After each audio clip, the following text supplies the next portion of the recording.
ಇವತ್ತು ಒಂದು ಒಳ್ಳೆ ಇನ್ಫಾರ್ಮೇಷನ್ನು. ನನ್ನ ಜೀವನದಲ್ಲಿ ಏಪ್ರಿಲ್ ಬಂದರೆ 3 ವರ್ಷ ಅಮೇರಿಕಕ್ಕೆ ಬಂದು, ಅದರಲ್ಲಿ ಅತಿ ಶೀಘ್ರದಲ್ಲೇ ತಿರ್ಗಾ ನಾನು ಊರಿಗೆ ಬಂದು ದೇವ್ರು ಮಾಡ್ಕೊಂಡು, ಅಂದರೆ ಮನೆ ದೇವ್ರು ಮಾಡ್ಕೊಂಡು, ಅದ್ದಿಂಕಲ್ ಹನುಮಂತರಾಯನ ಮಾಡ್ಕೊಂಡು ರಿಟರ್ನ್ ಬಂದು ಒಂದು 2 ವರ್ಷವೂ ಆಗಿರಲಿಲ್ಲ. ಅಷ್ಟರೊಳಗೇ ಏನು ಫೀಲ್ ಅಂದರೆ, ನನಗೆ ಊರು ಬಂದು ಮೂಲತಃ ಶ್ರೀ ಆದಿಚುಂಚನಗಿರಿ ಶ್ರೀ ಕ್ಷೇತ್ರ ಆದಿಚುಂಚನಗಿರಿ ಬೆಟ್ಟದ ಹಿಂಭಾಗ ರಾಮಾನಂದ ನಗರ, ಮುಂಚೆಲ್ಲ ಒಡರಟ್ಟಿ ಅಂತ ಕರೆಯೋರು, ಆಮೇಲೆ ಗುರುಗಳು ರಾಮಾನಂದ ನಗರ ಅಂತ ಮಾಡಿ ಇರೋದು. ತುಂಬ ಖುಷಿ. ನಮ್ಮೂರು ಮತ್ತು ನಮ್ಮ ಪ್ಲೇಸು ಆದಿಚುಂಚನಗಿರಿ ಅನ್ನೋಕ್ಕೆ, ಮತ್ತು ನಮ್ಮ ಗುರುಗಳು ಬಾಲಗಂಗಾಧರ ಸ್ವಾಮಿಗಳು ಜೊತೆಲಿ ನಾವು ಆದಷ್ಟು ನಾವು ಓದಿದ ನೆನಪು ಎಲ್ಲ ತುಂಬ ನಮಗೆ ಫ್ರೀ ಇರೋ ಟೈಮಲ್ಲಿ ನೆನೆಸ್ಕೋಬೇಕು, ಅದೇ ಅಲ್ವಾ. ಆಮೇಲೆ ಇನ್ನೊಂದು ಏನು ವಿಶೇಷ ಅಂದರೆ, ನೀನು ಟ್ರಾಫಿಕ್ ಏನು ಮಾತಾಡ್ತಾಯಿದ್ದೀನಿ, ಏನು ಹೇಳಬೇಕು ಅಂದರೆ, ಅವು ಗುರುಗಳು ಮಾಡಿದ್ರಿಂದನೇ, ಗುರುಗಳು ನಮ್ಗೆ ಅನ್ನ ಹಾಕಿ ವಿದ್ಯೆ ಕೊಟ್ಟು ನಮ್ಮೂರಿಗೊಂದು ಹೆಸರಿಟ್ಟು ನಮ್ಮೂರಿಗೊಂದು ದೇವಸ್ಥಾನ ಮಾಡಿ, ಇದು ಒಂದು ಈ ಥರ ಪ್ರಪಂಚ ಐತೆ ಅಂತ ನಮ್ಮೂರಿಗೆ, ನನ್ನೊಬ್ಬಂಗೆ ಅಲ್ಲ ನಮ್ಮೂರಿಗೆ ತೋರಿಸವ್ರೆ, ಅಕ್ಕಪಕ್ಕ ಹಳ್ಳಿಗಳಿಗೆಲ್ಲ ತೋರಿಸವ್ರೆ. ಇದೇ ಅಲ್ಲ, ಆ ಥರ ಎಲ್ಲ ತೋರಿಸಿ ಬೆಳೆಸಿರೋದ್ರಿಂದನೇ ನಾವು ಇವತ್ತು ಏನೋ ಒಂದು ಹೊರಗಡೆ ದೇಶದಲ್ಲಿ ಇದ್ದೀವಿ ಅನ್ನೋದಕ್ಕೆ. ಇಲ್ಲ ಅಂದರೆ ನಮ್ಮ ಇದಕ್ಕೆಲ್ಲ ಹೊರಗಡೆ ಕಂಟ್ರಿ ಎಲ್ಲ ಹೊರಗಡೆ ಒಂದು ಸಿಟಿಗೆ ಹೋಗೋ ಬದುಕಂತ ಒಂದು ಇದಿರಲಿಲ್ಲ. ಯಾಕಿಂತ ಹೇಳ್ಕೋಬೇಕು ಅನಿಸ್ತೈತೆ ಅಂದರೆ, ಮನದಾಳ ಮಾತು. ನಾವೆಲ್ಲ ಕಣಿವೆಯಲ್ಲಿ ದಾರಿ ಇರಲಿಲ್ಲ, ಕಣಿವೆಯಲ್ಲಿ ಹೋಗ್ತಾಯಿತ್ತು. ಕಣಿವೆಯಲ್ಲಿ ಹೋಗ್ಬೇಕಾದ್ರೂ ಕೂಡ ತುಂಬ ಭಯ ಒಬ್ಬೊಬ್ಬರಿಗೆ ಹೋಗೋಕ್ಕೆ. ಹಂಗಾಗಿ ನಾವು ಹುಡುಗರೆಲ್ಲ ಓದೋಕ್ಕೆ ಅಂತ ಹೋಗ್ತಿದ್ದು. ಆ ಟೈಮಲ್ಲಿ ಓದು ಅನ್ನೋದು ಕೂಡ ಅಷ್ಟು ತಿಳುವಳಿಕೆ ಇರಲಿಲ್ಲ, ಏನು ಓದಬೇಕು, ಮತ್ತು ಓದಿಸೋರು ಇರಲಿಲ್ಲ, ಮತ್ತು ಹೇಳೋರು ಇರಲಿಲ್ಲ. ಯಾಕಂದರೆ ನಮ್ಮ ಅಪ್ಪ ಅಮ್ಮ ಯಾರು ವಿದ್ಯಾವಂತರಲ್ಲ, ನಾವು ವಿದ್ಯಾವಂತರಲ್ಲ, ಮತ್ತು ಯಾರು ಅವಾಗ ಇನ್ನೂ ಕಲಿತಾ ಇದ್ದವರು ನಾವೆಲ್ಲ. ತುಂಬ ಚೆನ್ನಾಗಿ ಗುರುಗಳು ಬಂದು, ಒಂದು ಆಲ್ಮರ ಇರ್ತದೆ ನಮ್ಮೂರಲ್ಲಿ, ಇವತ್ತು ಐತೆ. ಅಲ್ಲಿ ಬಂದು ಸಂಸ್ಕೃತ ಮಾಸ್ಟ್ರುಗಳನ್ನ ಕರ್ಕೊಂಬಂದು ಈ ಮಕ್ಕಳಿಗೆ ಪಾಠ ಹೇಳ್ಕೊಡಿ ಅನ್ನೋರು ಮಾಡ್ತಾಯಿದ್ರು. ಆಮೇಲೆ ಕಾಲಾಂತರ ಹಂಗೆ ಹೋಯ್ತಾ ಮಾಸ್ಟ್ರುಗಳಿಗೂ ಬರೋಕ್ಕೆ ಸೈಕಲಲ್ಲೂ ನೆಡ್ಕೊಂಡು ಬರ್ಬೇಕಾಯ್ತು. ಅವಾಗಿನ ಇದರಲ್ಲಿ ಪಾಪ ಮಾಸ್ಟ್ರುಗಳು ಬಂದು ಹೇಳಿದ್ರು, ಬನ್ನಿ ನೀವು ಬಂದರೆ ನಿಮಗೆ ಊಟ ಎಲ್ಲ ಕೊಡ್ತೀವಿ ಅಂತ. ಹಳ್ಳಿ ಮಕ್ಕಳಿಗೆಲ್ಲ ಊಟ ವ್ಯವಸ್ಥೆ ಎಲ್ಲ ಮಾಡ್ತೀವಿ, ಹೊರ್ಗಡೆಯವ್ರಿಗೆಲ್ಲ ಉಳ್ಕೊಳ್ಳೋಕ್ಕೆಲ್ಲ ಆ ಪರಿಸ್ಥಿತಿಲೇ ವ್ಯವಸ್ಥೆ ಮಾಡಿದರು ಸ್ವಾಮೀಜಿರು. ಹಾಸ್ಟ್ಲು ಎಲ್ಲ ಸುಮಾರಾಗಿ ತುಂಬ ಹೆಮ್ಮೆ ಐತೆ ಅದರಲ್ಲಿ. ಏನು ತಮಾಷೆ ಮಾತಲ್ಲ, ಅವರು ಅಷ್ಟೆಲ್ಲ ಮಾಡವ್ರೆ ಅಂದರೆ. ಇವತ್ತು ಮಠ ಬೆಳೆದೈತೆ, ಆಶ್ರಮ ಬೆಳೆದೈತೆ. ಇವತ್ತು ಹಳ್ಳೀಲಿ ತಿನ್ನೋಕೆ ಅನ್ನ ಇಲ್ದಿರೋರು ನಾವೆಲ್ಲ ಎಲ್ಲೆಲ್ಲೋ ಇದ್ದೀವಿ, ಲಕ್ಷಾಂತರ ರೂಪಾಯಿ ಸಂಬಳಗಳು ತಗೋತಾ ಇದ್ದೀವಿ. ನಾನು ಒಬ್ಬನೇ ಅಲ್ಲ, ನಮ್ಮೂರಲ್ಲಿ ಎಷ್ಟೋ ಜನ ತಗೋತಾವ್ರೆ. ಚಿಕ್ಕೂರು ನಮ್ಮೂರು, ಹೆಚ್ಚು ಕಮ್ಮಿ ಸುಮಾರು ಜನ ತಗೋತಾವ್ರೆ, ಸುಮಾರು ಜನ ಸೆಟ್ಲಾಗವ್ರೆ. ಇವತ್ತು ಗುರುಗಳು ಮಾಡಿದ್ದು ನಾವು ಕಂಡ ಕಾಲಭೈರವನೇ ನಮ್ಮ ಗುರುಗಳೇ ಅವರೇ. ಅವ್ರಿಗೆ ಎಷ್ಟು ನಾವು ಅವರು ಆ ದೇವ್ರ ಸೇವೆ ನಾವು ಮಾಡಿದ್ದೀವಲ್ಲ, ನಮ್ಮ ಗುರುಗಳ ಸೇವೆ ಮಾಡಿದ್ದೀವಲ್ಲ, ನಾವು ನಿಜವಾದ ಭೈರವನ ಸೇವೆ ಮಾಡಿದ್ದ ಫೀಲೇ ನಮಗಿರೋದು. ತುಂಬ ಸಂತೋಷ ಆಗೈತೆ ನಮಗೆ. ಅಷ್ಟೇ ಸಂತೋಷ ಇಲ್ಲ, ನಮ್ಮ ಜನ್ಮ ಸಾರ್ಥಕ ಅನಿಸ್ತದೆ. ಇವತ್ತಿನ ಇದಕ್ಕೆ ನಮ್ಮ ಜನ್ಮ ಸಾರ್ಥಕ, ಅಷ್ಟು ಫೀಲ್ ಐತೆ. ಏಕೆಂದರೆ ನಮಗೆ ಅನ್ನ ಇರಲಿಲ್ಲ ಅಂಥದ್ರಲ್ಲಿ ಇವತ್ತು ನನ್ನ ಮಕ್ಕಳು ಹೊರಗಡೆ ಕಂಟ್ರಿಲಿ ಓದ್ತವ್ರೆ ಅಂದರೆ, ಹೊರಗಡೆ ಕಂಟ್ರಿಲಿ ಸ್ಕೂಲ್ಗೆ ಹೋಯ್ತವ್ರೆ ಅಂದರೆ, ಇದಕ್ಕಿಂತ ಸಂತೋಷ ಇನ್ನೆಲ್ಲ ಐತೆ. ಎಲ್ಲ ಫೆಸಿಲಿಟಿ ನಾವು ನೋಡಿ, ನಾವು 1 ರೂಪಾಯಿ ಕಟ್ಟಿ ಓದ್ತಿರ್ಲಿಲ್ಲ. ಇವತ್ತು ನಮ್ಮ ಮಕ್ಕಳು ಕೂಡ 1 ರೂಪಾಯಿ ಕಟ್ಟಿಲ್ಲ. ಎಲ್ಲ ವಿಸ್ಮಯ. ಅದು ಎಲ್ಲ ಗುರುಗಳ ಆಶೀರ್ವಾದ. ಕಾಲಭೈರವನೇ ನಮ್ಮ ಗುರುಗಳಾಗಿದ್ರು. ನಮ್ಮ ಪುಣ್ಯ. ನಾವು ಅವ್ರಿಗೆ ಸೇವೆ ಮಾಡಿ ಎಲ್ಲ ತುಂಬ ಚೆನ್ನಾಗಿ ನಮ್ಮದು 7 ಜನ್ಮದ ಪುಣ್ಯ ಅನ್ಕೋಬೋದು. ಯಾಕೆಂದರೆ ಈ ಥರ ಎಲ್ಲ ಸಿಗೋದು ತುಂಬ ಅಪರೂಪ. ನಾವು ಗುರುಗಳು ಸೇವೆ ಮಾಡಿದ್ದೆ ನಮ್ಮ ಪುಣ್ಯ. ನಮ್ಮ ತಂದೆ ತಾಯಿಗಳು ಯಾರೂ ಓದಿಲ್ಲ, ನಾವು ಅಷ್ಟು ಓದಲಿಲ್ಲ. ಇವತ್ತು ಹೊರಗಡೆ ದೇಶದಲ್ಲಿ ಬಂದು ನಾವು ಕೆಲಸ ಮಾಡ್ತಾಯಿದ್ದೀವಿ ಅಂದರೆ ಗ್ರೇಟು. ತಂದೆ ತಾಯಿ ಕೆಲವ್ರು ಹೇಳ್ತಾರೆ, ತಂದೆ ತಾಯಿ ಬಿಟ್ಟು ಅಪ್ಪ ಕೆಲವು ಹೇಳೋರಿಗೆ ಹೇಳೋದು ಇದು ಒಂದೇ ಮಾತು, ನಾನು ಊರಲ್ಲಿ ತಂದೆ ತಾಯಿಗಳ್ಗಲ್ಲಪ್ಪ, ನಮ್ಗಳು ನಾವು ಮಕ್ಕಳಿದ್ದಾಗ್ಲಿಂದನೂ ನಾವು ಅನ್ನನೇ ಇರಲಿಲ್ಲ ನಮ್ಗಳಿಗೆ. ಗಂಜಿ, ರಾಗಿ ಗಂಜಿ, ಗೆಣಸು, ಗೆಡ್ಡೆ, ಮಧ್ಯಾಹ್ನ ಟೈಮ್ ಊಟನೇ ಇಲ್ಲ, ಈ ಥರ ಬೆಳೆದಿರ್ತೀವಿ. ಇವತ್ತು ನಮ್ಮಂಥವ್ರಿಗೆ ಹೊರಗಡೆ ಬಂದಿದ್ದೀವಿ. ಈಗ ದುಡ್ಡಿರೋರ್ಗಾದರೆ ಹೇಳಿದ್ರೆ ಒಂಥರ ಹೌದು ದುಡ್ಡೆಲ್ಲ ಐತೆ, ಯಾಕೆ ಹೊರಗಡೆ ದೇಶಕ್ಕೆ ಹೋಗಿ ನೀವು ಬದುಕಬೇಕು, ಯಾಕೆ ಇರಬೇಕು, ಇರತ್ತವಿರಿ ಅಂತ ಹೇಳಿದ್ರೆ ನಿಮ್ಮ ಮಾತು ಕರೆಕ್ಟೇ. ಆದರೆ ನಮ್ಮಂಥ ಬಡ ಜೀವಗಳಿಗೆ ಕೆಲಸ ಎಲ್ಲಿದ್ದರೂ ಕೆಲಸ ಮಾಡಲೇಬೇಕು. ಕೆಲಸ ಮಾಡಲಿಲ್ಲ ಅಂದ್ರೆ ನಮ್ಮ ಜೀವನ ಆಗೋಲ್ಲ. ಊರಲ್ಲಿದ್ದರೂ ಊರಲ್ಲಿ ಇಸ್ಕೊಳ್ಳಲ್ಲ ನಮ್ಮನ್ನ. ಹೋಗಪ್ಪ ಇಲ್ಲಿದ್ದೇನು ಬರ್ತದೆ ನಿನಗೆ, ನಾಲ್ಕಾದು ಸಂಪಾದನೆ ಮಾಡು ಅಂತ. ಅಲ್ಲೋ ಇಲ್ಲೋ ಅಟ್ಲೀಸ್ಟ್ ನಮ್ಮ ಎಜುಕೇಷನ್ ಅನ್ನೋದೇ ಏನು ಅನ್ನೋದು ಗೊತ್ತಿರಲ್ಲ. ಆವಾಗಲೇ ತಗೊಂಡು ತೆಳಿತಾ ಇರೋರು ಕೂಲಿಗೆ. ನಾನೇ ಒಂದು 7ನೇ ಕ್ಲಾಸ್ 6ನೇ ಕ್ಲಾಸಿಂದನೂ ನೇಗ್ಲಿಟ್ಕೊಂಡು ಉಕ್ಕೆ ಹೊಡೆಯೋಕೆ ಹೋಗುವೆ, ಇಷ್ಟ ಕೊಡೋರು ಈಸ್ಕೊಳ್ವೆ. ಆಮೇಲೆ ಕೂಲಿ ಮಾಡೋಕ್ಕೆ ಹೋಗಿದ್ದೀನಿ, 10 ರೂಪಾಯಿಂದನೂ ಗಾರೆ ಮಣ್ಣು ಕಳ್ಸೋಕೆ ಹೋಗಿದ್ದೀನಿ. ಚುಂಚನಗಿರಿ ಮೆಟ್ಲು ಮಾಡ್ಬೇಕಾದ್ರೂ ಕೂಡ ನಾವು ಅವಾಗಿನ ಇದರಲ್ಲಿ ನಮ್ಮ ಕೈಲಾಗಿದ್ದು ನಾವು ಸೇವೆ ಮಾಡಿದ್ದೀವಿ. ಕೂಲಿಗೆ ಅಂತಲ್ಲ, ಮಕ್ಕಳಿಗೆ ಕ್ಯೂರಿಂಗ್ ಮಾಡೋದು, ಇದು ಮಾಡೋದು ಎಲ್ಲ ಮಾಡಿದ್ದೀವಿ. ನಮ್ಮ ಜೊತೆಲಿ ಇರೋರು ನಾವೆಲ್ಲ ಕರ್ಕೊಂಡು ಹೋಗೋರು. ಪಾಪ ಬಡವರು ಏನೋ ಅವ್ರು ಕೊಟ್ಟಿದ್ದು ಊಟ ತಿನ್ಕೊಂಡೆಲ್ಲ ಮಾಡಿದ್ದೀವಿ.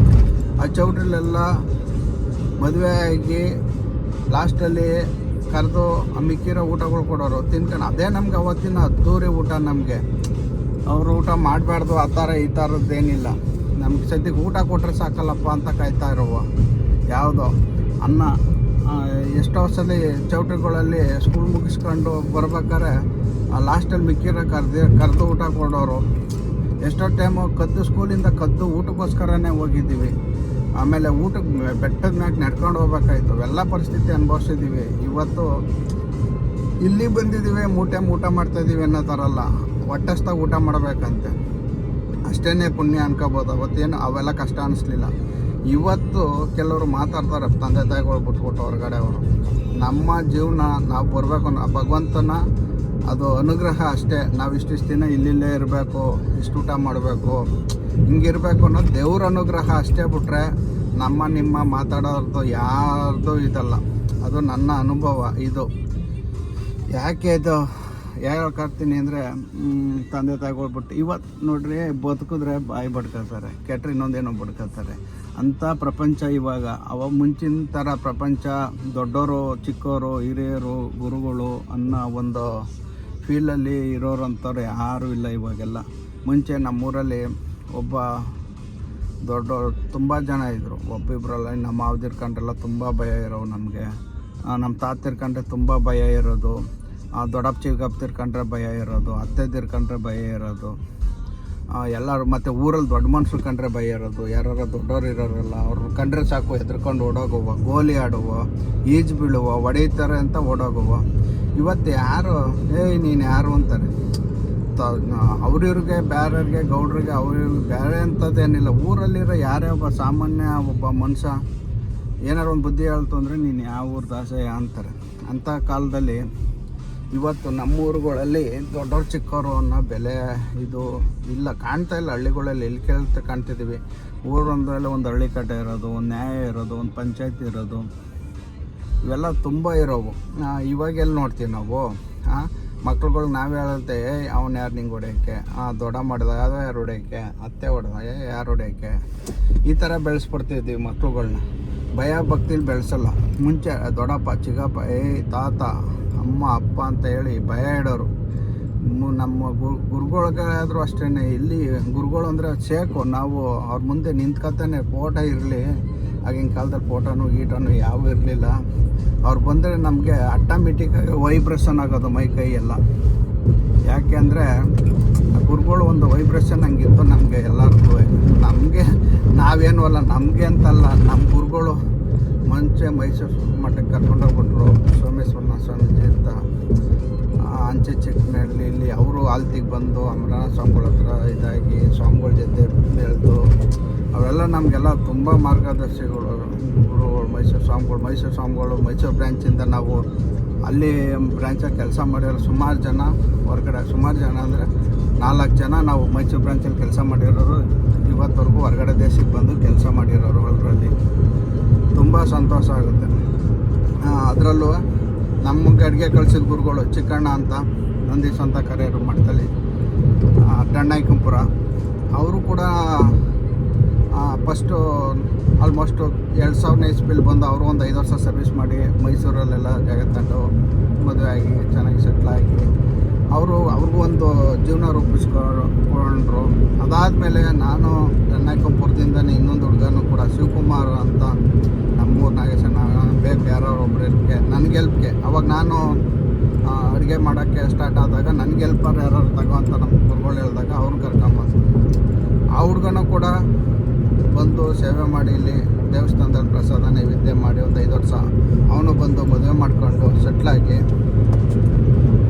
ಅವನು ಕೂಡ ಇಲ್ಲಿ ಫ್ಯಾಮಿಲಿ ಸಮೇತ ಇವತ್ತು ಗಂಡ ಹೆಂಡತಿ ಮಗು ಅವ್ರ ಕಷ್ಟ ಬೀಳ್ತವ್ರೆ, ಯಾರು ಶೋಕಿ ಮಾಡ್ತಾಯಿಲ್ಲ. ಈಗ ನಾವೆಲ್ಲೋ ಎಲ್ಲೋ ಇದ್ಕೊಂಡು ಹೊರಗಡೆ ನಾವು ಕೂಡ ನಮ್ಮನ್ನು ಬೈರುವ ಒಂದು ಟೈಮಲ್ಲಿ ಸೇವೆ ಮಾಡಿದ್ನ ನಮ್ಮ ಗುರುಗಳು ಇನ್ನೊಬ್ಬರು ಶ್ರೀಶೈಲ ಸ್ವಾಮಿಗಳು ಅಂತ ಗುರ್ತು ಹಿಡಿದು ಎಲ್ಲರನ್ನೂ ಕರೆದು ಇಲ್ಲಿಗೆ ಹೋಗಿ ಅಂತ ಕೇಳಲ್ಲ. ಯಾಕೆಂದರೆ ಕೆಲವ್ರಿಗೆ ನಂಬಿಕೆ ಇರಲ್ಲ, ಏನಪ್ಪ ಎತ್ತಪ್ಪ ಅಂತ ಭಯ ಬೀಳ್ತಾರೆ. ಹಂಗೆ ಭಯ ಬಿದ್ದ ಟೈಮಲ್ಲಿ ನಮ್ಗೆ ಅವಕಾಶ ಆಯಿತು. ನಾವು ಹೊರಗಡೆ ಇರೋದ್ರಿಂದ ಕರೆಸಿ ತುಂಬ ಪ್ರೆಜರ್ ಮಾಡಿ ಹೇಳಿ ಕಳಿಸಿದ್ರು. ಲಾಕ್ಡೌನಲ್ಲೂ ಕೂಡ ಹೇಳಿ ನೀನು ಹೋಗುವಂಥ ನಿರ್ಮಾಣ ಸ್ವಾಮೀಜಿ ಎಲ್ಲ ನಮಗೆ ಮಾತಾಡಿ ಆಮೇಲೆ ಪ್ರಸನ್ನ ಸ್ವಾಮೀಜಿ ಎಲ್ಲ ಮಾಡಿ ಶ್ರೀಶೈಲ ಸ್ವಾಮಿಗಳು ಮಾತ್ರ ಮರೆಯೋಂಗಿಲ್ಲ ಜೀವನದಲ್ಲಿ. ಅವರು ನಮಗೆ ಒಂದು ಒಳ್ಳೆ ಮಾರ್ಗದರ್ಶನ ಮಾಡಿ ತುಂಬ ಪ್ರೆಜರ್ ಮಾಡಿ ತುಂಬ ಹೇಳಿ ತುಂಬ ಅಂದರೆ ಹೇಳಿದೆ. ಯಾಕೆಂದರೆ ಇಲ್ಲಿವರೆಗೂ ಬಂದವರು ಯಾರು ನಮಗೆ ಈ ಥರ ಇರುತ್ತೆ, ಈ ಥರ ಕೆಲಸ ಮಾಡಿದ್ರೆ ಹಿಂಗೆ, ಈ ಥರ ನಿಮ್ಮ ಜೀವನ ಇದಾಗುತ್ತೆ, 1-2 ವರ್ಷ ಮಾಡಿದ್ರೂ ಸಾಕು, ಇಲ್ಲಿ ನಮ್ಮ ಇಂಡಿಯಾದಲ್ಲಿ ಆರಾಮಾಗಿ ನೀವು ಜೀವನ ಮಾಡ್ಬೋದು, ನಮ್ಮಂಥ ಬಡ ಸ್ಥಿತಿಲಿರೋರು ಬಂದು ನಿಮ್ಮ ಜೀವನ ನೀವು ಕಟ್ಕೋಬೋದು ಅಂತ ಯಾರೂ ಇನ್ಫಾರ್ಮೇಷನ್ ಕೊಡಲ್ಲ.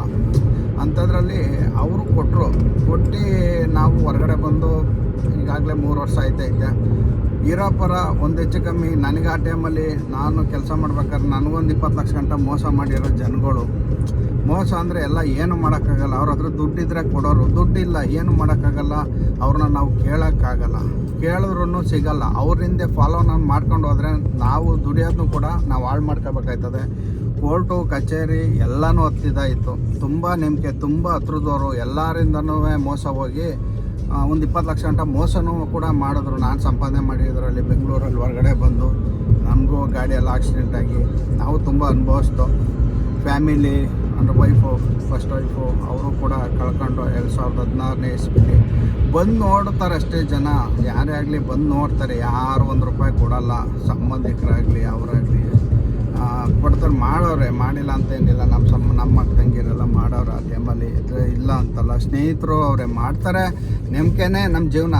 ನಂಬಿಕೆ ಕೆಲವರು ಎಲ್ಲ ಮಾಡಲ್ಲ ಅಂತ ಎಲ್ಲರನ್ನೂ ನಾವು ದೂರೋದಲ್ಲ, ಎಲ್ಲರನ್ನೂ ನಾವು ತಪ್ಪಿಕಷ್ಟು ಮಾಡೋದಲ್ಲ. ಅದರಲ್ಲಿ ಆ ಟೈಮಲ್ಲಿ ನನಗೆ ತುಂಬ ಸಪೋರ್ಟಾಗಿ ನಿಂತಿದ್ದು ನಮ್ಮಕ್ಕ ಆ್ಯಂಡ್ ಸ್ವಾಮಿಗಳು ಅಂತ ಅವರು ತುಂಬ ಹೆಲ್ಪ್ ಮಾಡಿದ್ರು. ಆಮೇಲೆ ಅದಾದಮೇಲೆ ತಿರ್ಗಾ ನಾನು ಇನ್ನೊಂದು ಮದುವೆ ಆಗಬೇಕಾಗಿತ್ತು, ಮದುವೆ ಆದೆ. ಅದಕ್ಕೂ ಸಹಕರಿಸಿದ್ರು. ಅವರು ಬಂದು ಏನೇ ಇದು ಮಾಡಿದ್ರು ತಲೆ ಕೆಡ್ಸ್ಕೊಳ್ದಲ್ಲೇ ಮಾಡಿದರೆ ನಮಗೆ ತಿರುಗೇಟ್ ಹಾಕಿದ್ರು. ದುಡ್ಡು ಇಸ್ಕೊಂಡು ಎಲ್ಲ ಮೋಸ ಮಾಡಿದ್ರು. ತುಂಬ ಮೋಸ ಅಂದರೆ ಏನಿಲ್ಲ, ಅವ್ರ ಹತ್ರ ದುಡ್ಡಿಲ್ಲ ಅಂತ ಹೇಳೋಕ್ಕಾಗಲ್ಲ. ನಾಳೆ ಕೂಡ ನಮ್ಮ ಹತ್ರನೂ ಇಲ್ಲ, ಪರಿಸ್ಥಿತಿಗಳು ಅರ್ಥ ಮಾಡ್ಕೊಳ್ಳಲ್ಲ, ಆಗಲ್ಲ, ಏನೋ ಸಿಚುವೇಶನ್ ಆಯ್ತವೆ. ಹಾಗಾಗಿ ಹೊರಗಡೆ ಇವೆಲ್ಲ ಈಜೊಡ್ದಿದ್ವಿ. ಆ ಟೈಮಲ್ಲಿ ಯಾರು ಬರೋಲ್ಲ. ಯಾಕೆ ಇವೆಲ್ಲ ಹೇಳ್ಕೊತೀನಿ ಅಂದರೆ ನಮ್ಮ ಹತ್ರ ದುಡ್ಡೇ ಇಂಪಾರ್ಟೆಂಟ್ ಆಗ್ಬಿಡ್ತವೆ. ದುಡ್ಡು ಇಂಪಾರ್ಟೆಂಟ್ ಇದ್ದಾಗ ಈಗ ನಮಗೆ ಬೇಕಾಗ್ದಲ್ಲೇ ಇರ್ಬೋದು, ನಾವು ಕೊಡೋರಿಗೆ ಕೊಡಲಿಲ್ಲ ಅಂದರೆ ನಾವು ಬದುಕಿದ್ದು ಸತ್ತಂಗೆ ಜೀವಂತ ಬಿಡ್ತಾರ. ಕದ್ದಾಡಬೇಕಾಯ್ತದೆ. ನಮಗೆ ತಿನ್ನೋಕ್ಕಿಲ್ದಿರೋ ಪರವಾಗಿಲ್ಲ, ಬೇರೆಯವ್ರ ದುಡ್ಡು ಇಟ್ಕೊಂಡು ನಾವು ಎಷ್ಟು ದಿನ ಅವ್ರಿಗೆ ಕೊಡಬೇಕು, ನಾವು ಜವಾಬ್ದಾರಿ ಆಗಿದ್ದೀವಿ ಅಂತ ಎಷ್ಟು ದಿನ ಬದುಕೋಕ್ಕಾಯ್ತದೆ? ಆಗಲ್ಲ. ತುಂಬ ಕಷ್ಟ ಬೀಳಬೇಕಾಯ್ತದೆ. ಬೇರೆಯವ್ರಿಗೆ ನಮಗಿಲ್ಲ ಅಂದ್ರೂ ಪರವಾಗಿಲ್ಲ, ಬೇರೆಯವ್ರಿಗೆ ಮಾತ್ರ ₹1 ಸಾಲನ ಇಟ್ಕೊಂಡು ಬದುಕೋ ಅಂಥ ಮನಸ್ಸು ನನಗೆ ಬರೋಲ್ಲ. ಮತ್ತು ಅದು ಬರಲೂಬಾರ್ದು. ನಾನು ಒಬ್ಬಂಗೆಲ್ಲ, ಪ್ರತಿಯೊಬ್ಬರಿಗೂ ಬರಬಾರ್ದು. ಯಾಕೆ ಅಂದರೆ ಜೀವನ ಅಷ್ಟು ಈಜಿ ಅಲ್ಲ. ಯಾವುದೇ ಕಾರಣಕ್ಕೂ ಬೇರೆಯವ್ರನ್ನ ನೀವು ಇಟ್ಕೋಬೇಡಿ. ₹1 ಇಟ್ಕೊಂಡ್ರ ನೀವೇ ನಿಮ್ಮ ಮನಸ್ಸಿಗೆ ನಿಮಗೆ ಮೋಸ ಮಾಡ್ಕೊಂಡಂಗೆ. ನೀವು ಎಲ್ಲೇ ಹೋಗಿ ನೀವು ತೃಪ್ತಿಯಾಗಿರೋಕ್ಕಂತೂ ಆಗಲ್ಲ. ನೆಮ್ಮದಿಯಾಗಂತೂ ಇರೋಕ್ಕಾಗಲ್ಲ.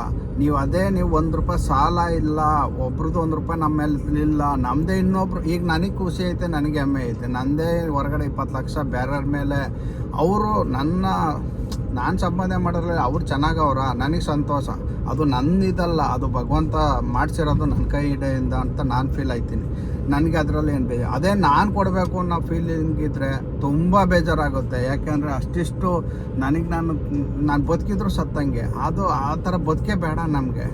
ಬೇರೆಯವ್ರ ದುಡ್ಡು ಇಟ್ಕೊಂಡು ಬದುಕೇ ಬೇಡ. ಯಾಕೆ ನಾವೆಷ್ಟು ತೀರಿಸ್ಬೇಕು, ಆ ದೇವರು ಕೊಟ್ಟಿರೋದನ್ನ ನಾವು ತೀರಿಸ್ಬೇಕು ಅಂತ ಯೋಚನೆ ಮಾಡ್ತೀವೋ ಅಷ್ಟು ಭಗವಂತ ನಮ್ಮನ್ನ ಚೆನ್ನಾಗಿಡ್ತಾನೆ, ಮುಂದಕ್ಕೆ ಚೆನ್ನಾಗಿಡ್ತಾನೆ. ಕ್ಷಣಕ್ಕೆ ಕಷ್ಟ ಇರ್ಬೋದು, ದುಡ್ಡಿಲ್ದಲ್ಲೇ ಇರ್ಬೋದು, ಆದರೆ ಮುಂದಕ್ಕೆ ಮಾತ್ರ ದೇವರಾಣೆ, ನನ್ನ ಅನುಭವ, ಯಾರು ಇಟ್ಕೋಬೇಡಿ, ಯಾರ್ದು ₹1 ಇಟ್ಕೋಬೇಡಿ. ಇನ್ನು ತೀರಿಸಿ ಇನ್ನು ₹1 ಎಕ್ಸ್ಟ್ರಾ ಕೊಡೋಕ್ಕೆ ಟ್ರೈ ಮಾಡಿ. ಬಡ್ಡಿ ಕೊಟ್ಟವರು, ಅದು ಕೊಟ್ಟವ್ರು, ಇಟ್ಟು ಕೊಟ್ಟವ್ರು ಅಂತ ಇದು ಮಾಡಬೇಡಿ. ಬಡ್ಡಿ ಸಾಲನೂ ಮಾಡಬೇಡಿ. ನನ್ನ ಪ್ರಕಾರ ಸಾಲನೂ ಮಾಡೋಕ್ಕೆ ಹೋಗಬೇಡಿ. ಬೇಕಾ ಎಮರ್ಜೆನ್ಸಿನ ಮಾಡ್ಕೊಳ್ಳಿ, ಇಲ್ವಾ ಮಾಡೋಕ್ಕೆ ಹೋಗಬೇಡಿ. ತುಂಬ ತುಂಬ ತುಂಬ ಅನುಭವಿಸಿದ್ದೀನಿ, ತುಂಬ ಇದು ಮಾಡಿದ್ದೀನಿ. ಇವತ್ತಿನ ಫೀಲ್ಡ್ಗೆ ನನಗೊಂದು 2.5 ವರ್ಷ ಅವಕಾಶ ಕೊಟ್ಟಿದ್ರು. ಮತ್ತೆ ರಿನ್ಯೂವಲ್ ಮಾಡಿಸಿ ಇನ್ನೂ 2.5 ವರ್ಷ ಅವಕಾಶ ಐತೆ. ಆಲ್ರೆಡಿ 3 ವರ್ಷ ಐತೆ, ಇನ್ನು 2 ವರ್ಷ ಐತೆ. ನನಗೆ ಇವತ್ತಿಗೆ ಫುಲ್ಲು ರಿಲೀಫು. ನಾನು ಯಾವುದೇ ಸಾಲನೂ ಇಲ್ಲ, ನಾನು ಯಾರಿಗೂ ₹1 ಕೊಡಬೇಕು ಅನ್ನೋದಿಲ್ಲ. ನನ್ನದೇ ಇನ್ನೂ ಲಕ್ಷಾಂತರ ರೂಪಾಯಿ ಹೊರಗಡೆ, 20 ಲಕ್ಷ ಗಂಟೆ ಹೊರಗಡೆ ಕೊಡೋ ಜನ ಅವರೇ, ಕೊಡಬೇಕು. ಆದರೆ ಆ ದೇವರು ಅವ್ರಿಗೆ ಆ ಶಕ್ತಿ ಕೊಡಲಿ. ನಾನಂತೂ ಇನ್ನು ಮೇಲೆ ನಾನು ಕೊಟ್ಟಿರೋ ಕೇಳೋಕ್ಕೆ ಹೋಗಲ್ಲ. ಕೊಡೋರು ಕೊಟ್ಟೇ ಕೊಡ್ತಾರೆ. ಆದರೆ ನನಗೆ ಮೋಸ ಮಾಡಬೇಕು ಅಂತಲ್ಲ, ಅವ್ರ ಹತ್ರ ದುಡ್ಡಿಲ್ಲ, ಅನಿವಾರ್ಯ, ಏನು ಮಾಡೋಕ್ಕಾಗಲ್ಲ. ನಾನು ಅದನ್ನು ತಲೆಯಲ್ಲೂ ಇಟ್ಕೊಳ್ಳೋದೂ ಇಲ್ಲ, ಅದು ಬೇಕಾಗಿಲ್ಲ. ಯಾಕೆಂದರೆ ನನಗೆ ಪ್ರತಿಫಲ ದೇವರು ಯಾವ ಕಡೆಯಿಂದನೂ ಕೊಟ್ಟಾಗೋಯ್ತು. ನನಗೆ ಅದು ಅಸೆಪ್ಟು ಕೂಡ ನಾನು ಮಾಡ್ಕೊಳಕ್ಕೆ ಹೋಗಲ್ಲ. ಯಾಕೆಂದರೆ ನನಗೆ ಬೇಡ, ದುಡ್ಡೇ ನಾವು ತಿನ್ನಲ್ಲ. ದುಡ್ಡು ಎಷ್ಟು ಬೇಕೋ ಜೀವನಕ್ಕೆ ಅಷ್ಟು ಬೇಕಾದ ಸಿಕ್ಕೈತೆ, ಅಷ್ಟಿದೈತೆ. ನನಗೆ ಸಾಕು ತೃಪ್ತಿ. ನನ್ನ ಹೆಂಡ್ರು ಮಕ್ಕಳು, ನನ್ನ ಹೆಂಡತಿ ಮಕ್ಳಿಗೆ ಹಾಕೋಕ್ಕೆ, ನನ್ನ ಜೀವನ ಸಾಕೋಕ್ಕೆ, ನಮ್ಮ ಫ್ಯಾಮಿಲಿ, ನನ್ನ ಇದಕ್ಕೆ ಎಷ್ಟು ಬೇಕಷ್ಟು ಕೊಟ್ಟಾನೆ ದೇವರು. ಹಂಗಾಗಿ ನನಗೆ ದುಡ್ಡಿನ ಇದು ಸಾಕು, ಅವಶ್ಯಕತೆ ಇಲ್ಲ. ನಾನು ಯಾರಿಗೂ ಇನ್ಮೇಲೆ ಒಂದು ಬುದ್ಧಿ ಕಲಿಬೇಕು. ದುಡ್ಡು ಕೊಟ್ಟರೆ ನಾವು ರಿಟರ್ನ್ ಅವ್ರ ಹತ್ರ ಕೇಳೋಕ್ಕೆ ಹೋಗ್ಬಾರ್ದು ಅನ್ನೋದು ತುಂಬ ಚೆನ್ನಾಗಿ ಅರ್ಥ ಆಯಿತು. ಇದು ನನ್ನ ಭಾಗ್ಯ, ಇದು ನನ್ನ ಫೀಲಿಂಗು, ಇದು ನನ್ನ ಗುರುಗಳು ಕೊಟ್ಟಿರೋ ಒಂದು ಧೈರ್ಯ, ವಿಶ್ವಾಸ, ಪ್ರೀತಿ, ನಂಬಿಕೆ. ಇದೇ ನನಗೆ ಕಳಿಸಿರೋದು, ಇದೇ ನನ್ನ ವಿದ್ಯೆ, ಇದೇ ನನ್ನ ಸ್ಟಡಿ, ಇದೇ ನನಗೆ ಹೇಳ್ಕೊಟ್ಟಿರೋಂತಹ ವಿದ್ಯೆ. ನಮ್ಮ ತಾತ ಸತ್ಯ ಸ್ವರ್ಗದಲ್ಲಿರೋ ಬೆಟ್ಟೇಗೌಡರು ಒಂದು ಊರಲ್ಲಿದ್ದಾಗ, ಚಿಕ್ಕದ್ರಲ್ಲಿದ್ದಾಗ ತಂದು ಮೈಸೂರು ಮಠಕ್ಕೆ ಕರ್ಕೊಂಬಂದು ಬಿಟ್ಟರು. ಅವರೇನೆ, ನಮ್ಮ ತಾತನೇ. ಇವತ್ತು ಅವರು ತುಂಬ ಊರಲ್ಲಿರೋ ಸುಮಾರು ಜನಕ್ಕೆ ಆ ಟೈಮಲ್ಲಿ ಹೆಲ್ಪ್ ಮಾಡೋರೆ. ಇವತ್ತು ಅವ್ರು ನೆನೆಸ್ಕೊತಾರೆ. ಆಮೇಲೆ ನಮ್ಮ ಫುಲ್ಲು ನಮ್ಮ ಅಕ್ಕ ತಂಗಿಯರೆಲ್ಲ ಮದುವೆ ಮಾಡಿದ್ದು ನಮ್ಮ ತಾತನೇ. ಆಮೇಲೆ ನಾನು ಸಾಲ ತೀರಿಸಿರ್ಬೋದು, ಸಾಲ ಅಂತಲ್ಲ, ಇದನ್ನು ಯಾರೂ ಮಾಡವ್ರೆ. ಆಮೇಲೆ ನಮ್ಮ ಅಜ್ಜಿ ನನ್ನ ಮೇಲೆ ಪ್ರಾಣನೇ ಇಟ್ಕೊಂಡಿದ್ರು. ಅದೊಂದು ದುಃಖಕರವಾದ ವಿಷಯ.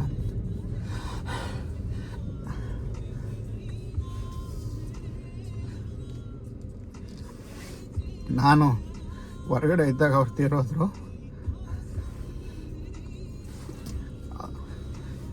ಲಾಸ್ಟ್ ಜನ್ಮದಲ್ಲಿ ನಮ್ಮ ಅಜ್ಜಿ ಮುಖ ನೋಡೋಕ್ಕಾಗಲಿಲ್ಲ, ನಮ್ಮ ಅಜ್ಜಿ ಜೊತೆಲಿರೋಕ್ಕಾಗಲಿಲ್ಲ. ತುಂಬ ಬೇಜಾರಾಯ್ತದೆ.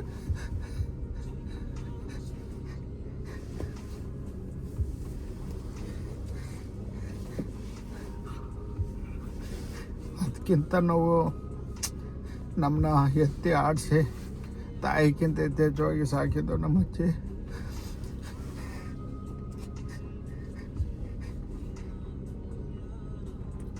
ಇವತ್ತು ನಾನು ನಂಬಿರೋ ಭಗವಂತ ಆಂಜನೇಯ ಸ್ವಾಮಿ, ಭೈರವೇಶ್ವರ ಸ್ವಾಮಿ, ನಮ್ಮ ಬಾಲನರಸಿಂಹ ಪಾದವಾಗಿಂದ ಬೇಡ್ಕೊತೀನಿ ನಮ್ಮ ಅಜ್ಜಿಗೆ ಒಳ್ಳೆ ಸ್ವರ್ಗ ಸಿಗಲಿ ಅಂತ.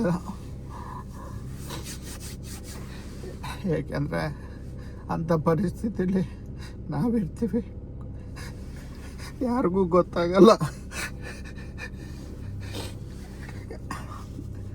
ಚೆನ್ನಾಗವನೆ ಅಂತ ಅನ್ಕೋತಾರೆ, ಮನಸ್ಸಿನಲ್ಲಿ ತುಂಬ ನೋವಿರ್ತದೆ. ಇಂಥ ಕ್ಷಣಗಳು ನಮ್ಮನ್ನು ಕುಗ್ಸಾಕ್ತವೆ, ಸಾಯಿಸಾಕ್ತವೆ. ಏನೇ ಇದ್ರೂ ಆ ಟೈಮಲ್ಲಿ ತಿನ್ನೋಕ್ಕಿಲ್ಲ, ಉಣ್ಣೋಕ್ಕಿಲ್ಲ, ಒಂದು ಯುಗಾದಿ ಹಬ್ಬ ಬಟ್ಟು ಅಂದರು ನಮ್ಮ ಅಜ್ಜಿ ಹೊಸ ಬಟ್ಟೆ ಕೊಡಿಸು. ತುಂಬ ಫೀಲ್ ಆಗುತ್ತೆ. ಯಾರು ಗೆಳ್ಕೊಳ್ಳೋದ, ಯಾರು ಗೆಳ್ಕೊಳಕ್ಕಾಗಲ್ಲ. ಈ ಫೀಲಿಂಗ್ಗಳು ತಿನ್ನೋಕ್ಕಿಲ್ದಿರೋರು ನಮ್ಮಿನ್ನೂ ಒಂದ್ಸಲ ಅನ್ಕೋತಾರೆ ಅವನು ಯಾವಿದೋ ಹೊರಗಡೆ ಅವನೇ. ಅವ್ರ ಅಜ್ಜಿ ಸತ್ತೋದಾಗ ತೀರೋದಾಗ ಬರೋಕ್ಕಾಗಿ ಅಯ್ಯೋ ಸತ್ತ ಮೇಲೆ ಬಂದು ಏನು ಮಾಡ್ಲಿ ಗುರುವೆ, ಇದ್ದಾಗಲೇ ಜೊತೇಲಿ ಇರೋಕ್ಕಾಗಲಿಲ್ಲ. ಯಾಕೆಂದರೆ ನಾವೇ ಬರಬಾರ್ದು, ಒಂದು ಹಣ್ಣು ತಂದು ಕೊಡೋಕ್ಕೂ ಆಯ್ತಿರ್ಲಿಲ್ಲ.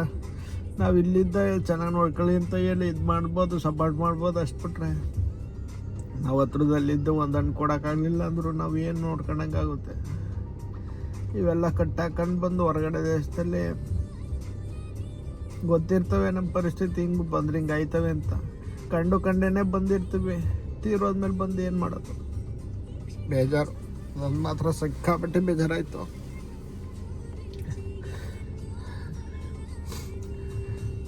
ಏನು ಮಾಡೋಕ್ಕಾಗಲ್ಲ, ಎಲ್ಲ ಒಂದು ದಿನ ಹೋಗ್ಬೇಕು. ಆದರೆ ಹತ್ರದಲ್ಲಿ ಸಾಕಿ ಎತ್ತಿ ಬೆಳೆಸಿರೋರು ನಮ್ಮ ಅಜ್ಜಿಗೆ ಮುಖ ನೋಡೋಕ್ಕಾಗಲಿಲ್ಲ. ನಮ್ಮ ಅಜ್ಜಿ ಸ್ವರ್ಗದಲ್ಲಿ ಇರಲಿ ಅಂತ ದೇವ್ರ ಹತ್ರ ಬೇಡ್ಕೊತೀನಿ ಅಷ್ಟೇ. ನಮ್ಮ ತಂದೆ ಅಮ್ಮನೂ ಕೂಡ ನಮ್ಗೇನು ಜೊತೆಲಿರಲಿಲ್ಲ. ನಮ್ಮ ತಂದೆ ಅಪ್ಪನೂ ಕೂಡ ನಾವೇನು ತಾತ ಅಂತ ಕರೀಲಿಲ್ಲ. ನಮ್ಮ ತಾಯಿ ಅಮ್ಮ ಅಪ್ಪನೇ ನಮ್ಗೆ ಅಜ್ಜಿ ತಾತ ಆಗಿದ್ದರು. ಅವರೇ ನಮ್ಮನ್ನು ತಂದೆ ತಾಯಿಗಿಂತ ಹೆಚ್ಚಾಗಿ ಪ್ರೀತಿಸಿ ಬೆಳೆಸಿ ಆರೈಸಿದವರು ನಮ್ಮಮ್ಮರ ಅಪ್ಪ ಅಮ್ಮ. ತುಂಬ ಬೇಜಾರಾಯಿತು. ನಮ್ಮ ತಾತ ಮತ್ತು ನಮ್ಮ ಅಜ್ಜಿ ಇಬ್ಬರೂ ತಂದೆ ತಾಯಿಗಳ್ಗಿಂತ ಹೆಚ್ಚು ಸಪೋರ್ಟ್ ಮಾಡಿ ನಾವು ಇವತ್ತೇನೇ ಒಂದಿದ್ರೂ ಕೂಡ ತುಂಬ ನಾವು ಚೆನ್ನಾಗಿರ್ಬೇಕು ಅಂತ ಬಯಸ್ತವ್ರೆ. ಅವರು ತುಂಬ ಗೋಳಾಡೋದ್ರು, ತುಂಬ ಇದು ಮಾಡಿದ್ರು. ಲಾಸ್ಟ್ ಮೂಮೆಂಟಲ್ಲಿ ಹೋಗಿ ನೋಡೋಕ್ಕಾಗಲಿಲ್ಲ. ಅದೊಂದು ಸಿಕ್ಕಾಬಿಟ್ಟೆ ಮನಸ್ಸು ಕಾಡ್ತು. ನಾವು ಎಷ್ಟು ದಿನ ಆಯ್ತದ ಅಷ್ಟು ದಿನ ಭಗವಂತನ ಸೇವೆ, ಭಗವಂತನಿದು ಅಷ್ಟೇ ಅನ್ಕೋಬೋದು. ಇವೆಲ್ಲ ಅಲ್ಲಿದ್ರು ಯಾರು ನಮ್ಗೊಂದು ರೂಪಾಯಿ ಕೊಡೋರಲ್ಲ, ನಮ್ಮನ್ನು ಸಹಕರಿಸೋರಲ್ಲ. ಇನ್ನಕ್ಕಿಂತ ಕೆಳಗಡೆ ಹಾಕಿ ನಮ್ಮಂಥ ಬಡವ್ರನ್ನ ಹಾಕೊಂಡು ತುಣಿಯೋರೇ ಜಾಸ್ತಿ. ಕೆಲವರು ಎಷ್ಟೇ ದುಡ್ಡಿದ್ದವ್ರು ಬಂದರು, ಅಮೇರಿಕಕ್ಕೆ ಬಂದರೂ ಕೂಡ ಅವರೆಲ್ಲ ಪ್ರತಿಯೊಂದು ಕೆಲಸ ಅವ್ರವರೇ ಮಾಡ್ಕೋಬೇಕು, ಅವ್ರವರೇ ಇರಬೇಕು. ಇಲ್ಲೆಲ್ಲ ನಾರ್ಮಲ್ಲು, ಅಷ್ಟು ಈಜಿ ಕೆಲಸ ಅಲ್ಲ. ಪ್ರತಿಯೊಬ್ಬರು ಅವರು ಅಲ್ಲಿ ಇಂಡಿಯಾದಲ್ಲಿದ್ದರೆ ಅವ್ರು ರಾಣಿ ಥರ ಬದುಕ್ಬೋದು, ರಾಜನ ಥರ ಬದುಕ್ಬೋದು. ಪಾಪ ಅವ್ರುಗಳು ಇಲ್ಲಿ ಯಾವುದೇ ಡಿಸ್ಟರ್ಬೆನ್ಸು ಮತ್ತು ಇದಿರಲ್ಲ. ಒಂಟಿ ಮನೆ ಮಾಡ್ಕೊಂಡಿರ್ತಾರೆ. ಪ್ರತಿಯೊಂದು ಕೆಲಸ, insurance, health insurance, home insurance, car insurance, ಮಕ್ಕಳು ಓದಿಸೋದು, ಇದು ಮಾಡೋದು. ತುಂಬ ಚೆನ್ನಾಗಿ ಓದಿದ್ರೆ ನಮ್ಮ ಮಕ್ಕಳು ಜನ ಸೆಟ್ಲ್ ಆಯ್ತಾರೆ, ನೆಮ್ಮದಿಯಾಗಿರ್ಬೋದು. ಆಮೇಲೆ ಫೆಸಿಲಿಟಿ ಚೆನ್ನಾಗೈತೆ ಗೌರ್ಮೆಂಟ್ದು, ಅದನ್ನು ತುಂಬ ಇಷ್ಟಪಡ್ತಾರೆ. ಇಲ್ಲಿ ಇನ್ನೇನು ಇಷ್ಟಪಡಲ್ಲ. ಇಲ್ಲಿ ಈ ಗೌರ್ಮೆಂಟು ನಾವೇನೈತೆ ಕಟ್ಕೊಂಡು ಹೋದರೆ ಟ್ಯಾಕ್ಸು ಇವೆಲ್ಲ ಟ್ಯಾಕ್ಸು, ಇನ್ಶೂರೆನ್ಸು ಇದು ಮಾಡ್ಕೊಂಡು ಹೋದರೆ ಏನೈತೆ ಕೆಲಸ ಆಗಲಿ, ಗೌರ್ಮೆಂಟ್ ಕೆಲಸ ಮತ್ತು ಫಿಕ್ಸೆಡ್ ಸಂಬಳ ಇವೆಲ್ಲ ಕರೆಕ್ಟಾಗಿ ಇರೋದ್ರಿಂದ ಇಷ್ಟಪಡ್ತಾರೆ ಜನ ಹೊರಗಡೆ. ಇನ್ನು ಯಾವುದೇ ವೆದರ್ ಆಗಲಿ ಇದಾಗಲಿ, ಈ ಸಮ್ಮರ್ ಬಿಟ್ರೆ ಇನ್ನು ವಿಂಟ್ರಲ್ಲಿ ಬಂದರೆ ತುಂಬ ಕೋಲ್ಡ್ ಇರುತ್ತೆ, ಹೊರಗಡೆನೂ ಓಡಾಡೋಕ್ಕಾಗಲ್ಲ, ಅಷ್ಟು ಇದಾಗಿರ್ತದೆ. ಒಂದು ಹ್ಯಾಪಿನೆಸ್ಸೇ ಇರೋಲ್ಲ. ಇಲ್ಲಿರೋ ಅಕ್ಕಿ ಪ್ರಾಣಿಗಳು ಕೂಡ ವಲಸೆ ಹೊಂಟೋಯ್ತವೆ. ಸಾವಿರಾರು ಮೈಲಿ ವಲಸೆ ಹೋಗಿ ಈ ಟೈಮಿಗೆ ಬಂದು ಈ ಸಮ್ಮರ್ ಇದ್ದಾಗ ಬಂದು ಇಲ್ಲಿ ಇದ್ದಿರ್ತವೆ. ಅಂಥದ್ರಲ್ಲಿ ಜನಗಳು ಇಲ್ಲಿರೋರೇ ಗ್ರೇಟು. ಎಲ್ಲ ಭಗವಂತ ಯಾರ್ಯಾರು ಎಲ್ಲೆಲ್ಲಿ ಇರಬೇಕು ಅಂತ ಮಾಡಿರ್ತಾನೆ, ಅದಷ್ಟೇ ಖುಷಿ. ಅಷ್ಟು ಈಜಿ ಅಲ್ಲ. ಈಗ ಸಮ್ಮರ್ ಬರ್ತೈತೆ, ಚೆನ್ನಾಗೈತೆ ವೆದರು, ನಮಗೂ ಫೀಲ್ ಐತೆ. ನಾವು ನೆಂಟ್ರುಗಳ ಜೊತೆಯಲ್ಲಿರಲ್ಲ, ಹಬ್ಬಗಳು ಏನೇ ನಾವು ಇಲ್ಲಿ ಹಬ್ಬ ಮಾಡಿದ್ರು ಕೂಡ ನಾವು ಹಳ್ಳಿಲಿ ಮಾಡ್ದಂಗೆ ಫೀಲ್ ಬರೋಲ್ಲ. ನಾವು ಅಷ್ಟು ದುಡ್ಡಿಲ್ದಾಗಲೂ ಕೂಡ ಯುಗಾದಿ ಹಬ್ಬ ಮಾವಿನ ಸೊಪ್ಪು, ಬೇವಿನ ಸೊಪ್ಪು ಕಿತ್ಕೊಂಡು ಮೈಗೆಲ್ಲ ಎಣ್ಣೆ ಹಚ್ಕೊಂಡು, ಪಚ್ಚಿ ಆಡ್ಕೊಂಡು, ಇವೆಲ್ಲ ಕಾಡ್ಸಾಡ್ಕೊಂಡು, ಊರಲ್ಲೆಲ್ಲ ತಿರ್ಕೊಂಡು, ದೇವಸ್ಥಾನಗಳ್ಗೆ ಹೋಗಿ ಪೂಜೆ ಮಾಡ್ಕೊಂಡು, ಹಿಂಗೆಲ್ಲ ಬೆಳೆದಿರೋರು ಗೋಲಿ ಆಡ್ಕೊಂಡು, ಬಾವಿಲಿ ಈಜು ಹೊಡ್ಕೊಂಡು, ಕೆರೆಲಿ ಈಜು ಹೊಡ್ಕೊಂಡು, ಈ ಥರ ಎಲ್ಲ ಬೆಳೆದಿರೋರು ಬಂದು ಇಲ್ಲೇನು ನಾವು ಹೊರಗಡೆ ಕಾಡು ಪ್ರಾಣಿ ತಂದು ಊರಲ್ಲಿ ಕಟ್ಟಾಕೊಂಡು ಸಾಕ್ದಂಗೆ ನಮ್ಮನ್ನೆಲ್ಲ. ಅಷ್ಟು ಈಜಿ ಅಲ್ಲ. ನನ್ನ ಲೈಫ್ ಇದು, ನನಗನ್ಸಿದ್ದು. ಕೆಲವರು ಅನ್ಕೋಬೋದು ನಮಗೂ ಸಾಕಷ್ಟು ದುಃಖ ಅದೇ ದುಃಖ ಇರ್ತದೆ. ಯಾಕೆಂದ್ರೆ ಹೊರಗಡೆ ಕಾಡಲ್ಲಿರೋ ಪ್ರಾಣಿಗಳಿಗೆ ನೀವೇನೇ ಮೃಷ್ಟನ ಭೋಜನ ಕೊಟ್ಟರು ಆ ಫ್ರೀಡಮ್ಮು ಅವು ಎಲ್ಲಿರ್ಬೇಕು ಅಲ್ಲಿದ್ದರೆ ಅಷ್ಟೇ ಅವಕ್ಕೆ ಫ್ರೀಡಮ್ ಆಗಿರ್ತವೆ, ಇದಾಗಿರ್ತವೆ. ಅದೊಂದು ಅರ್ಥ ಮಾಡ್ಕೊಂಡ್ರೆ ಜನಗಳು ನಮ್ಮ ಬಗ್ಗೆ ಯಾರು ತಪ್ಪಾಗಿ ತಿಳ್ಕೊಳ್ದಿದ್ರೆ ಸಾಕು, ತಪ್ಪಾಗಿ ಅರ್ಥ ಮಾಡ್ಕೊಳ್ದಿದ್ರೆ ಸಾಕು, ಅವರ ಮನಸ್ಸಿಗೆ ಅವ್ರು ಮೋಸ ಮಾಡ್ಕೊಳ್ದಿದ್ರೆ ಸಾಕು. ಕೆಲವರು ಮೋಸ ಮಾಡ್ಕೋತಾರೆ, ನಾವು ಹಂಗಲ್ಲ. ನಾವು ನಮಗೆ ಕಳಿಸಿರೋದು ನಮ್ಮ ಗುರುಗಳು ಈ ಥರ, ಇದನ್ನು ನಾವು ತಿಳ್ಕೊಂಡಿರೋದು ಈ ಥರ. ನನ್ನ ಪರಿಸ್ಥಿತಿ ನಾನು ಹೇಳ್ಕೊಂಡೆ.